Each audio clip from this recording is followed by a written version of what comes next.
안녕하세요, 여러분. 세종대왕의 지혜를 현대에 전하는 전문 강사 배하연입니다.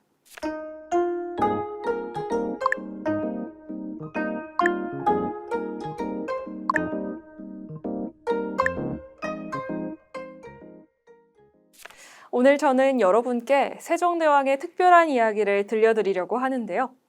여러분들이 모두 좋아하시는 만원권, 그 지폐에 있는 세종대왕이 어떤 공부를 했길래 우리가 다 알고 존경하는 위대한 리더가 되었는지, 그리고 세종대왕의 리더십이 왜 지금 AI 시대를 살아가는 리더들에게도 강력한 통찰을 주는지 이야기해 보려고 합니다.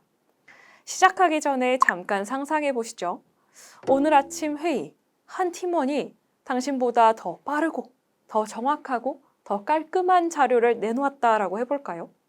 그 자료가 단지 지식과 경험에서 나온 게 아니라 AI를 통해서 30분 만에 완성된 자료라면 어떨까요? 저는 최근에 한 대기업 팀장님의 한숨 섞인 이야기를 들었습니다. 그분은 제게 이런 말을 하시더라고요. 제가 회사에서 10년을 일했는데요. 처음으로 내가 쓸모없어진 게 아닐까 하는 생각이 들었습니다.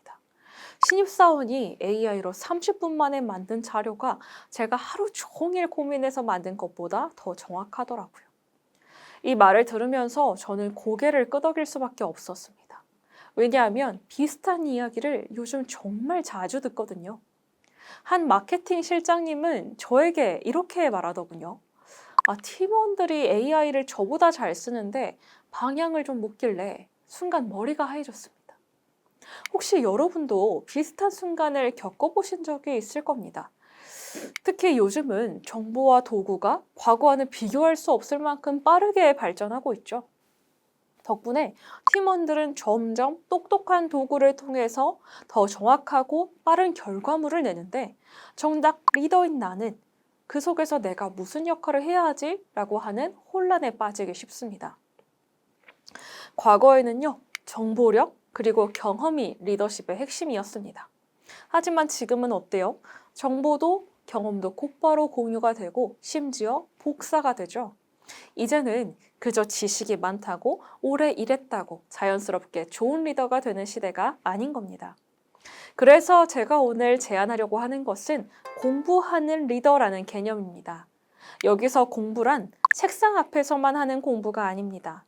AI 시대에 리더가 살아남는 유일한 길, 바로 자기를 끊임없이 업데이트하는 공부입니다. 그 답을 저는 600년 전 세종대왕에게서 찾았는데요. 이 강의에서는 단순히 세종의 이야기를 흥미롭게 듣는 데서 끝나지 않고 여러분의 조직에 바로 적용할 수 있는 실천법으로 변환하는 과정을 함께 보실 겁니다. 사례를 들을 때마다 우리 조직이라면 어떻게 적용할까를 떠올리면서 들어보시죠. 1418년 음력 10월 12일 세종이 왕이 된 지 불과 2달밖에 되지 않았을 때 일입니다. 세종은 경연에 나아갑니다. 이때 경연은 왕과 신하들이 함께 공부하면서 나라를 더 잘 살게 하기 위한 다양한 방법을 논의하는 자리였는데요. 이날 학자인 이지강이 대학연이라고 하는 책을 강론하면서 말합니다. 임금의 학문은 마음을 바르게 하는 것이 근본입니다. 마음이 바르면 신하가 바르고 신하가 바르면 백성이 바르게 됩니다. 누구나 고개를 끄덕일 만한 말이었죠. 하지만 세종은 거기서 멈추지 않았습니다. 그는 시선을 들어 신하들을 둘러보고 이렇게 말했습니다. 그러나 책을 글귀로만 풀이하는 것은 학문에 도움이 없으니 반드시 마음의 공부가 있어야 유익할 것이다. 이제 막 왕이 된 22살 청년이 이런 말을 했다는 게 믿어지시나요? 저는 이 대목을 읽고요. 한참 동안 책을 덮고 생각에 잠겼습니다. 세종이 말한 마음의 공부는 결국 판단 이전에 자기 안을 들여다보는 습관인 거죠. 지금 내가 이 결정을 내리는 이유가 과연 조직의 목적과 맞는지 아니면 내 감정이나 불안에서 나온 건지를 점검하는 과정입니다. 속도가 중요한 시대일수록 이 과정을 빼먹게 되는데 바로 그때 방향이 어긋날 수 있습니다. 그래서 오늘날 리더에게 가장 먼저 필요한 건 마음의 공부를 회의, 보고, 의사결정 프로세스 이 속에 의도적으로 심는 일일 텐데요. 이 원칙을 실무 단계에서 어떻게 녹일 수 있는지는 본 강의에서 구체적으로 다룹니다. 자, 여기서 한 가지 질문을 드려볼게요. 여러분은 마지막으로 내가 지금 왜 이 결정을 하려고 하지? 라는 질문을 스스로에게 던져본 게 언제인가요? 우리는 지금도 매일같이 결정하고 판단하고 실행합니다. 그런데 그 중심에는 과연 자기 점검이 있을까요? 이 자기 점검은 아무리 똑똑한 AI가 있어도 절대 해주지 못하는 영역입니다. 저는 세종대왕이 보여준 이 학습 태도야말로 오늘날의 리더들이 놓치고 있는 진짜 경쟁력이라고 생각합니다. 예를 들어 한 IT 기업의 본부장님은 중요한 프로젝트 전에 왜 지금 이 결정을 내리려는지를 3번 묻는 습관을 도입했거든요. 처음에는 팀원들이 답을 망설였지만 한 달이 지나니까 회의 안건의 절반이 스스로 걸러지게 됐습니다. 반대로 어떤 기업은요, 빠른 결정을 내리는 문화만 강조를 하다가 잘못된 방향으로 3달을 달려가고 나서야 문제를 인식했습니다. 자기 점검이 있느냐 없느냐가 결과를 갈라놓은 셈이죠. 많은 사람들이 세종대왕을 천재 군주로만 기억합니다. 훈민정음을 창조했고 과학기구도 만들고 책도 만들었죠. 하지만 진짜 중요한 건요, 그가 항상 자기 자신을 학습의 대상으로 삼았다는 겁니다. 세종은 나 혼자 잘하는 방법보다 모두가 함께 성장하는 시스템을 만들었는데요. 농사직설이라는 책이 있습니다. 우리나라의 땅과 기후가 중국과 달라서 우리나라에 맞는 농사하는 방법을 쓴 가이드북이죠. 그런데 이 책을 만들 때 세종은 단순히 학자들만 불러서 책을 쓰게 하진 않았습니다. 실제로 농사를 아주 잘하는 경력직 농부들을 만나고 그 백성들에게 어떻게 해야 농사를 잘할 수 있는지를 물었죠. 그 지역에서 실제로 쓰는 농법이 무엇인지, 어떤 방식이 효과적인지 묻고 또 묻습니다. 그리고 그 정보를 정리해서 책으로 엮습니다. 오늘날 같으면 현장 중심 리서치, 그리고 사용자 기반 검증 프로세스를 설계한 셈이죠. 단순한 지식의 축적이 아니라 실제로 쓸모있는 시스템을 만든 겁니다. 오늘날에도 비슷하죠. 한 소비재 기업은요, 신제품 개발 전에 책상 위에 리서치를 보는 대신에 고객 100명을 직접 만나서 사용 습관을 관찰을 했습니다. 그 결과 설문지에서는 잡히지 않던 불편한 요소들을 발견해서 제품들을 수정을 했고 출시 첫 달에 목표 판매량을 2배로 달성했죠. 반대로 책상에서만 자료를 모은 다른 기업은 시장에 있는 반응을 전혀 읽지 못해서 재고 손실만 떠안았죠. 이처럼 현장과 사용자에서 출발하는 리더십은 조직의 실패 확률을 크게 줄입니다. 본 강의에서는요, 세종의 방식을 바탕으로 여러분 조직에서 현장 리서치와 검증 절차를 공유할 수 있는지도 생각해 봅니다.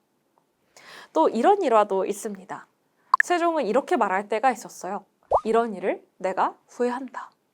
한 나라의 왕이 자신의 판단을 스스로 반성하고 공개적으로 인정하는 태도. 여러분이라면 팀원들 앞에서 이렇게 말할 수 있을까요? 아마 속으로 이런 걱정이 들 수도 있죠. 내가 실수를 인정하면 리더로서 권위가 떨어지지 않을까? 그런데 세종은요, 오히려 신하들에게 더 큰 신뢰를 얻었습니다.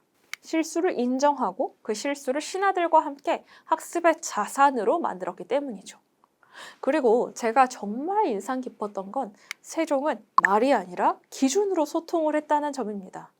이럴 때는 이렇게 판단한다 라고 하는 기준을 반복적으로 세우고 조직 전체가 그 기준에 맞춰 움직일 수 있도록 만들었어요. 저는 이것이야말로 오늘날 리더가 반드시 가져야 할 언어라고 생각합니다. AI가 대신해줄 수 없는 부분이기도 하고요. 기준이 있다는 건요, 단순한 규칙의 문제가 아닙니다. 혼란스러운 순간에도 팀원들이 같은 방향을 보고 움직일 수 있는 공통의 언어가 생긴다는 뜻이죠.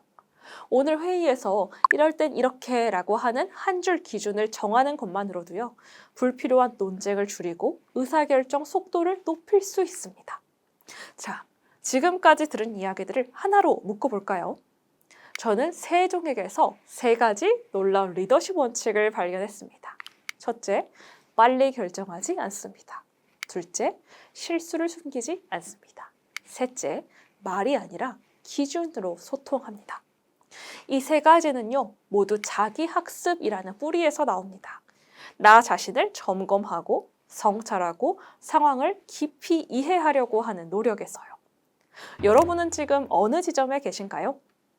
AI 시대, 이제는 지식보다는 판단이, 빠름보다는 깊이가, 실행보다는 기준이 더 중요해지는 시대입니다.